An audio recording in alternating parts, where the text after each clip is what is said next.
Good night বন্ধুরা, শুভরাত্রি জানাতে চলে আসলাম। আজকে সারাদিন খুব ব্যস্ততায় কেটেছে। সকাল থেকে অনেক ব্যস্ততার মধ্যে গেছি।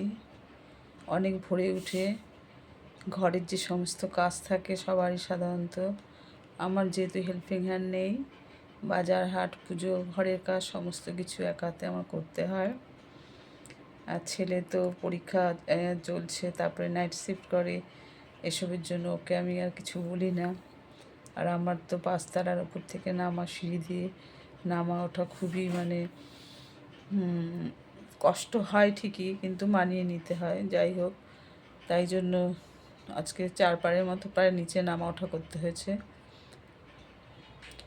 কারণ দুপুরে বেরিয়েছিলাম রান্নাবান্না করে, কিছু অফিসিয়াল কাজ ছিল। এর আগের ভিডিও যারা দেখবে তারা বুঝবে।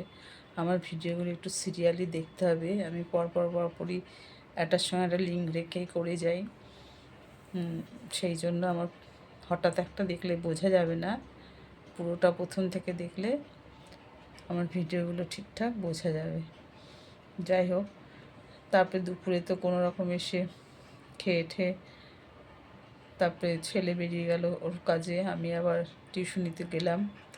ওখান থেকে আবার বিএলওরা যে ফর্ম দিচ্ছে বাড়ি বাড়ি SIR সেই ফর্ম আনতে আমার হাজব্যান্ড, আমার শ্বশুরবাড়ি, এখানে আমি ফ্ল্যাটে থাকি, আর আমার পুরনো শ্বশুরবাড়ি ওখানেই ওর ভোটার কার্ড ছিল, ওই বাড়িতে এসছে। ওই বাড়ি পুরনো, এখন বাড়ি প্রমোটিংয়ের হাতে চলে যাচ্ছে। তা ওখানে এসছে বলে ওখানে থেকেই ফিরলাম, যেহেতু পুরনো পাড়ায় গেছি, সবার সঙ্গে দেখা, গল্প গুজব এসব করতে করতে অনেকটাই লেট হয়ে গেল। যার জন্য আজকে সন্ধ্যায় আমি কিছু ভিডিও ছাড়তে পারিনি।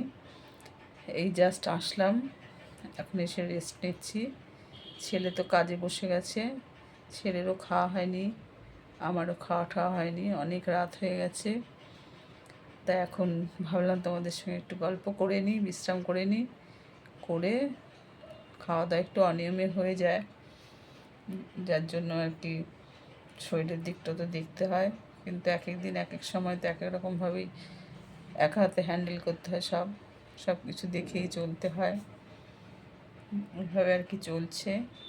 যাই হোক, আশা করি তোমরা যে যেখানে আছো ভালোই আছো। সবার সারা রাত ভালো কাটুক, আবার নতুন সূর্যোদয় সবাই যেন সঠিকভাবে দেখতে পারি, সেই আশা নিয়ে আজকের দিনটা শেষ করছি। আগামীকাল আবার দেখা হবে। সবাই ভালো থেকো, যে যেখানে আছো সুস্থ থেকো। Bye, good night.